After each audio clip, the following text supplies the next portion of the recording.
Hello all. We'll be starting with the histology of gastrointestinal tract. Today we'll be discussing about the general plan of GIT and the esophagus. As we all know, gastrointestinal tract or the GIT is a hollow tube of varying diameter. It is extending from the proximal part of esophagus to the distal part of anal canal.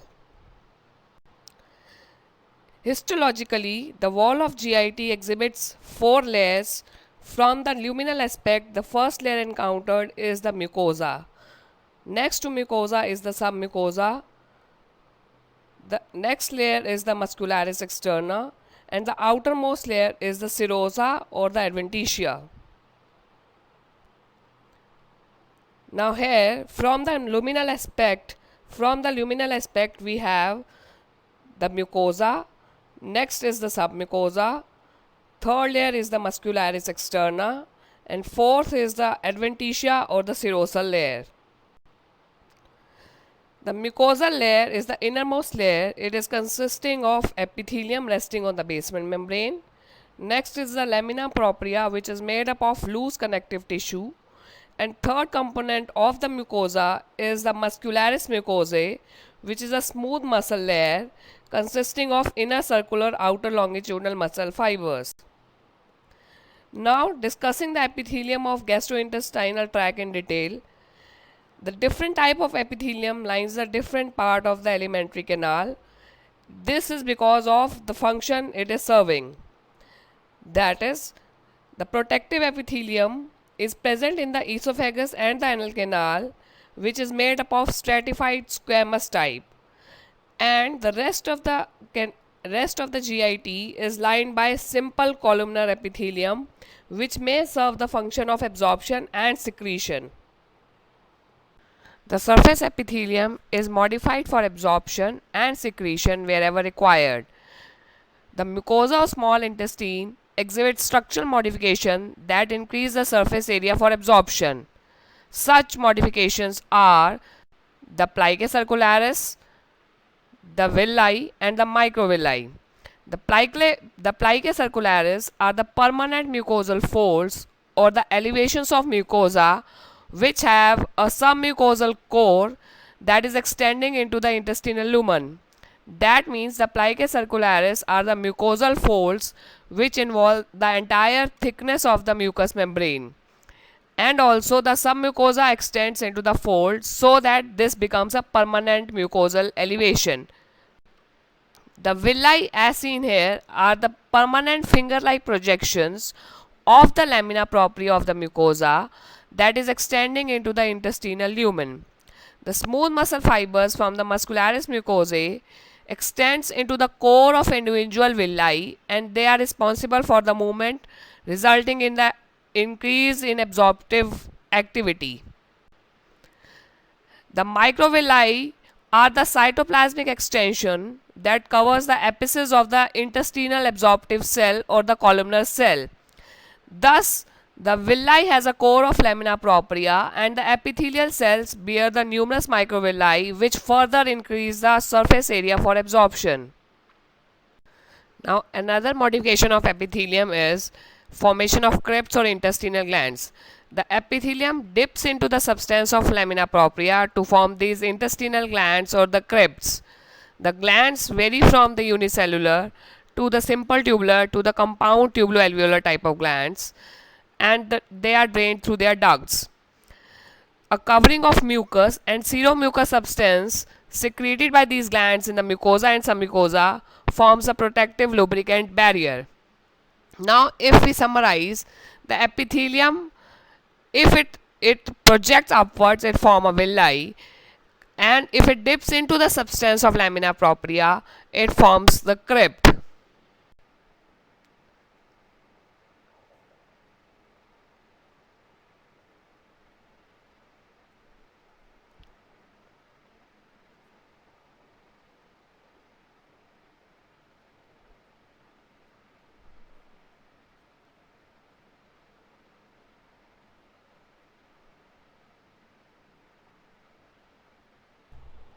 Now we come to the next component of the mucosa, that is the lamina propria, which is a layer of loose connective tissue which is supporting the epithelium above it.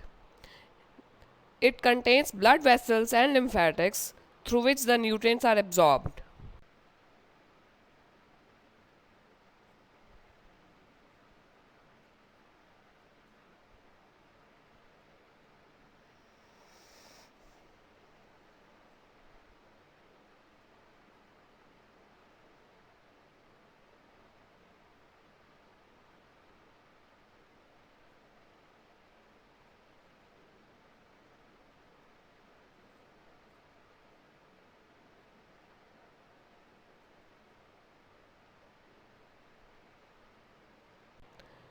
The lamina propria also accommodates glands which are known as gastric glands in stomach and crypts of Lieberkühn or the intestinal glands in the mucosa of intestine. Now these glands develop as an invagination of luminal epithelium. Another component of lamina propria is MALT, which is mucosa associated lymphoid tissue, which is defensive in nature and it protects the intestine from foreign substances.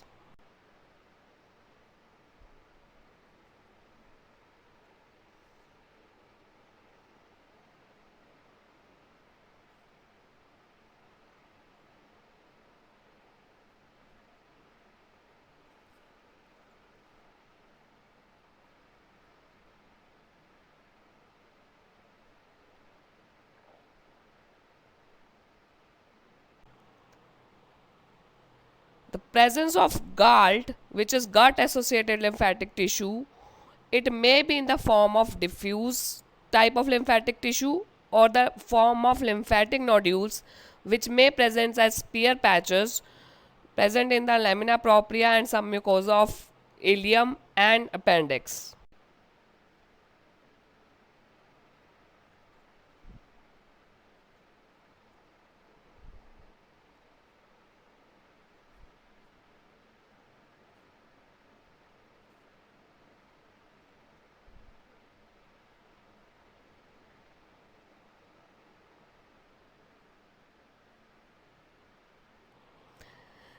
The function of lamina propria is to support and molds the shape of surface epithelium as already been discussed, and it also secretes certain growth factors which regulate the cell turnover, differentiation and repair of overlying epithelium.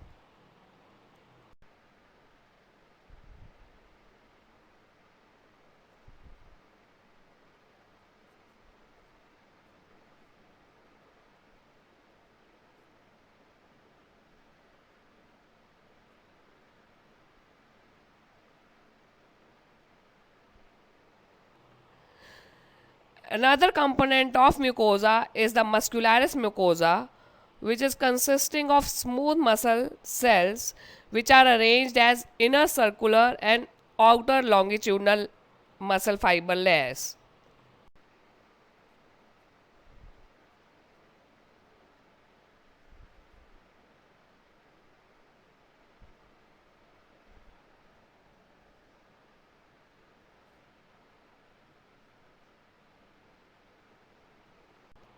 The smooth muscle fibers of muscularis mucosa are attached to the basement membrane of the epithelium overlying. Thereby, it is able to change the shape of mucosa, thus help in absorption and secretion.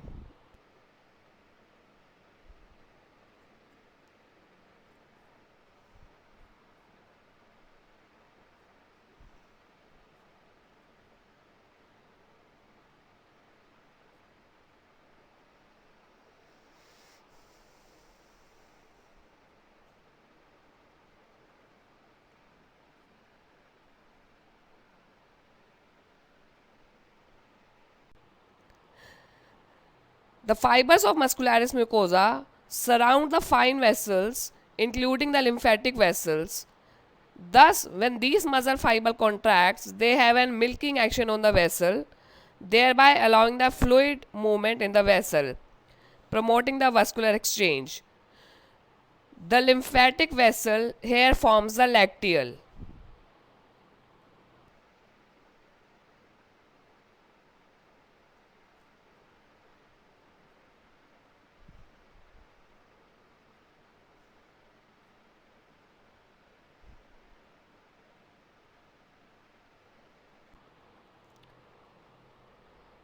The contraction of muscularis mucosa produces the movement of mucosa, forming the ridges and valleys that facilitates the absorption and secretion. Now if we discuss the functions of mucosa, the main important function it serves is of protection or a barrier because of the lining epithelium, which is a stratified squamous epithelium present at the site of esophagus and anal canal. The absorption of digested nutrients, water and electrolytes into blood and lymph vessel takes place at this level. The cell resulting in absorption is of simple columnar type. Third important function of mucosa is of secretion of digestive enzyme, hormones and antibodies through glands which are present in lamina propria and submucosa. Also, the mucus secreted by these glands serve as a lubricative protective barrier of the lining epithelium. Now, if we discuss the projections which are present to increase the surface area of absorption, the first is the microscopic projection of the apical surface of the intestinal absorptive cell, that is the microvilli. Next is the villi, which is a mucosal projection for absorption. Third is the plica circularis, which is a permanent mucosal elevation with the core of submucosa. These are present in jejunum. So in this slide, we again revise the microvilli, which are the cytoplasmic extension from the apical surface of the intestinal absorptive cell. Next we appreciate is the villi, which has a core of lamina propria. These are the permanent finger-like projections of the lamina propria of mucosa extending into the intestinal lumen. Third, we have the plica circularis, which are the permanent mucosal folds or the elevation of mucosa with a submucosal core that is extending into the intestinal lumen.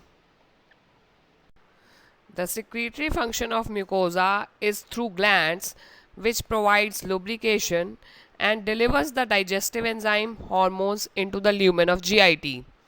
The glands are the mucosal glands, the submucosal glands, the extramural glands and the glands present in the lamina propria. Now these will be discussed in consecutive slides. The next important aspect of the secretory function of mucosa is glands, which provide lubrication and it delivers the digestive enzymes hormones into the lumen of GIT. The glands are mucosal glands, submucosal glands, extramural glands and the glands may be present in the lamina propria. The mucosal glands are the invagination of luminal epithelium that are extending into the lamina propria. The submucosal glands are present in the submucosa.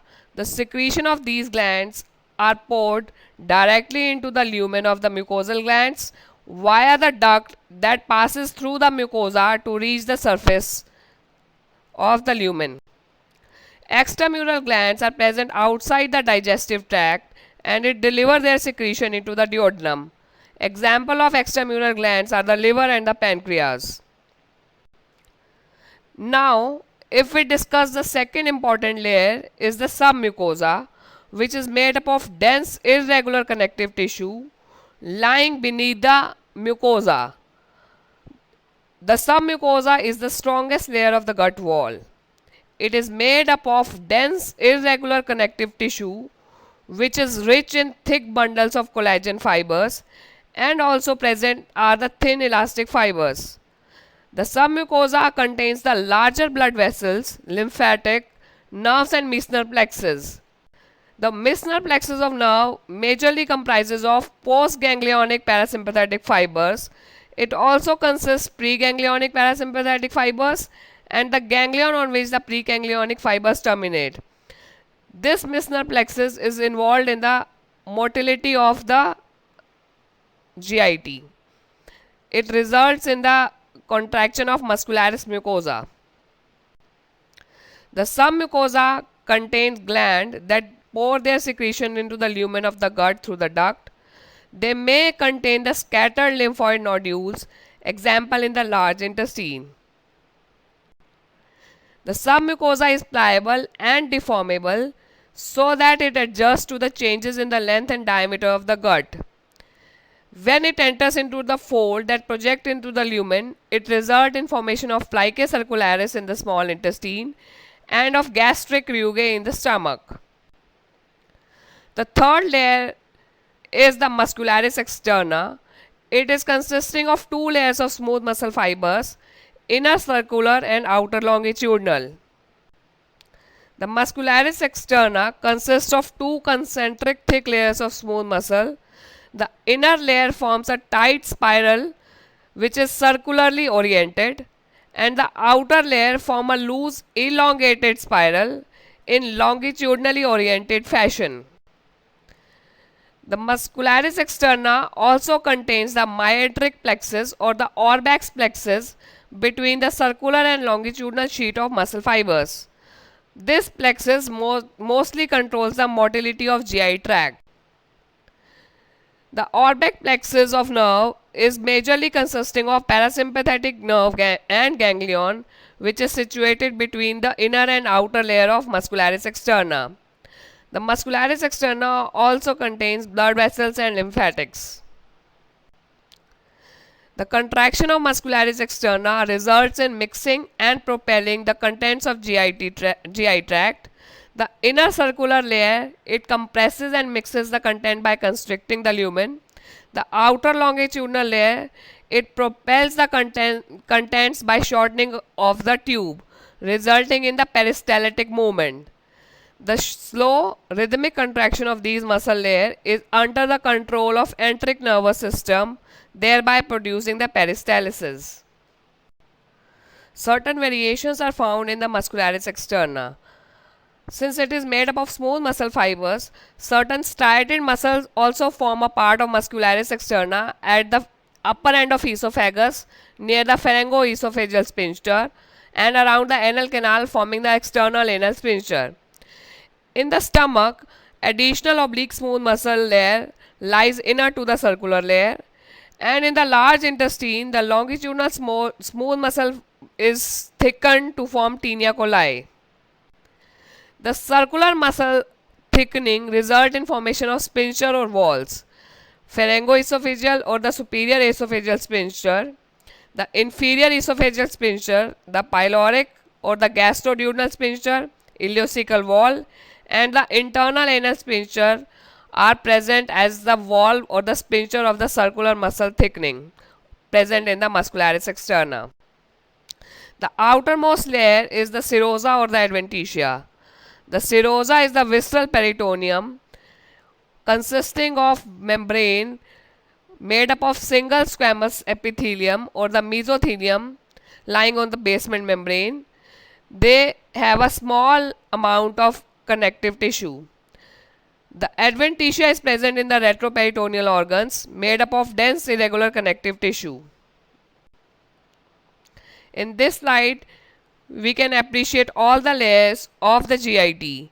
The luminal aspect, if we travel outwards, the first is the mucosa, which is made up of epithelium, lamina propria, and the muscularis mucosae. The second layer is the submucosa, which is made up of dense irregular connective tissue, strongest layer of the GIT. Third is the muscularis externa, which is again made up of inner circular outer longitudinal muscle fibers, and fourth is the adventitia or the serosa. Now we discuss the histology of esophagus. The esophagus is a muscular tube which is delivering food and liquid from the pharynx to the stomach. In a cross section, it appears to have a collapsed lumen and it has a longitudinal folds. The lumen is irregular due to presence of deep longitudinal ridges and grooves in its wall. The folds provide extra surface area and they disappear when distended. That is, the folds are temporary.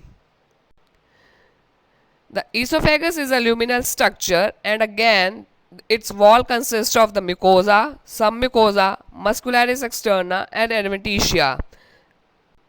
The mucosa of the esophagus is lined by thick stratified squamous non-keratinized epithelium. because it comes in contact with the raw undigested food. So, to prevent friction, it serves as a protective barrier. Hence, the epithelium is the of stratified squamous variety. The basal cells are cuboidal to low columnar, and as they rise above, they become polygonal and the topmost layer is flattened. The barrier function result in permeability barrier due to the presence of proteoglycans between the epithelial cells. Also, the presence of mucus on the surface of epithelium protect it against the mechanical injury.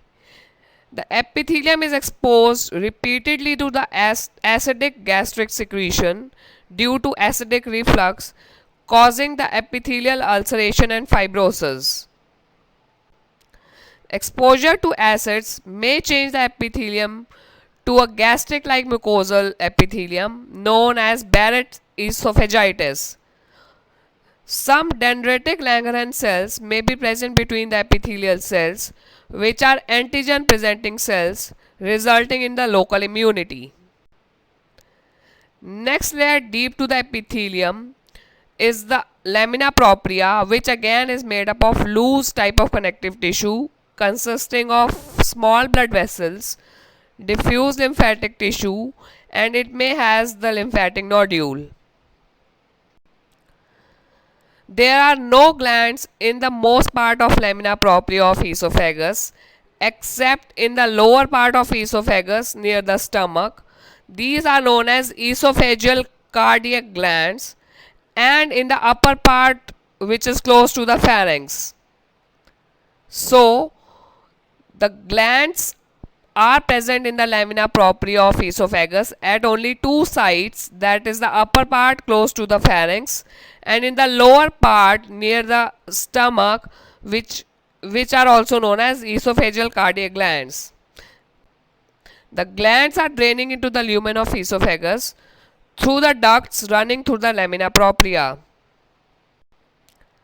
The finger-like projections or the processes, also known as papillae, of the connective tissue of lamina propria, they project into the epithelium, thereby preventing the separation of overlying epithelium from the underlying connective tissue.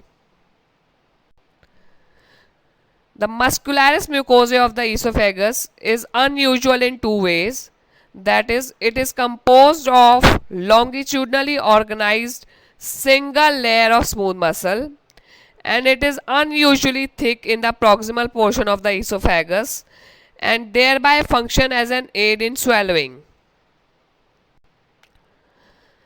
The next layer of the esophagus is the submucosa, which is a wide layer of moderately dense irregular connective tissue composed of bundles of collagen fibers and also of elastic fibers.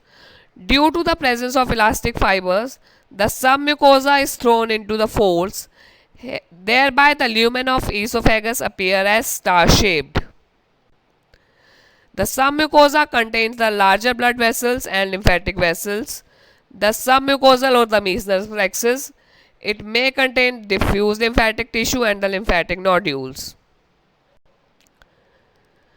Next component of the submucosa is the submucosal glands, which are of the compound tubo-alveolar type of mucus glands known as the esophageal proper glands or the esophageal glands proper, which are concentrated in the upper half of the esophagus. Duct of these glands, they run through the lamina propria to open into the lumen of esophagus. The esophageal gland proper or the submucosal glands are present in the upper half of the esophagus. They are of small compound tubo-alveolar type of glands. The excretory duct is composed of stratified squamous epithelium. Another gland, that is the esophageal cardiac glands or the mucosal glands, are present in the lamina propria. These are present in the terminal part of esophagus. These are similar to the cardiac glands of stomach. Now, if we again summarize the esophageal glands proper are present in the submucosa in the upper part of esophagus, whereas the esophageal cardiac glands or the mucosal glands are present in the lamina propria, similar to the cardiac gland of stomach, present in the terminal part of esophagus. The secretion of the esophageal glands proper are mucus, thereby acidic and viscous in nature. They serve to lubricate the luminal wall, whereas the secretion of esophageal cardiac glands are of neutral mucus. They protect esophagus from the regurgitated gastric contents. The glands secrete mucus to protect the mucosa and to facilitate the passage of food material through the esophagus. The third layer is the muscularis externa, consisting of two muscle layers, the inner circular and an outer longitudinal. Contains a mixture of different type of muscle fibers. In the upper one third of the esophagus is the striated component. In the middle one third, the esophagus has mixed smooth muscle, and distal one third consists only of the smooth muscle cells. In upper one third of the esophagus, the muscularis externa is consisted of striated muscle. In lower one third, it is consisting of only of smooth muscle, and in the middle one third, it is consisting of a mixture of smooth and striated. The innervation of esophagus, the striated muscle in the upper part is supplied by the somatic motor neurons of the vagus nerve, whereas the smooth muscle in the lower part is supplied by the autonomic nerve through vagus. The myenteric plexus or the Auerbach plexus is present between the outer and inner muscle layers, and it innervates the muscularis externa, producing the peristaltic activity. Outermost layer is the adventitia, which is composed of dense irregular type of connective tissue, thereby merging with the connective tissue of surrounding structures. Now, if we summarize in this slide, from the luminal aspect we see first layer, that is the mucosa, which is consisting of lining epithelium, lamina propria and muscularis mucosae. The epithelium here is stratified squamous non-keratinized type. The lamina propria is again made up of loose type of connective tissue consisting of small blood vessels, lymphatic nodules and scattered lymphoid tissue. The glands, if present in the lamina propria, are the esophageal mucosal glands, similar to the cardiac glands of the stomach, present in the lower part of the esophagus. The glands present in the submucosa are the esophageal glands proper or the submucosal glands. The submucosa is the layer which is consisting of dense irregular type of connective tissue consisting of larger blood vessels, lymphatics and glands. Next layer to the submucosa is the muscularis externa, consisting of inner circular and outer longitudinal muscle fibers, and the outermost layer of the esophagus is adventitia, which is again made up of loose type of connective tissue merging with the connective tissue of the surrounding tissue. Now, the lumen of esophagus is star shaped because of the presence of elastic fibers in the submucosa. If we discuss the esophageal cardiac junction, at the terminal end of the esophagus, it joins the stomach and it forms the esophageal stomach junction. The stratified squamous epithelium, which is of non-keratinized variety, abruptly changes to simple columnar epithelium consisting of mucus secreting gastric cells of the cardiac region of stomach. The surface of stomach exhibits numerous gastric pits into which open the gastric glands. Also, the lamina propria of stomach is seen as a thin strips of connective tissue between the tightly packed gastric glands. The lamina propria of esophagus near the stomach shows the esophageal cardiac glands as previously discussed. Thereby, both the esophageal glands proper and the cardiac glands secretes the mucus. The lamina propria of esophagus continues into the lamina propria of stomach, where it becomes filled with glands and diffuse type of lymphatic tissue. The lamina propria of stomach is penetrated by shallow gastric pits into which empty the gastric glands.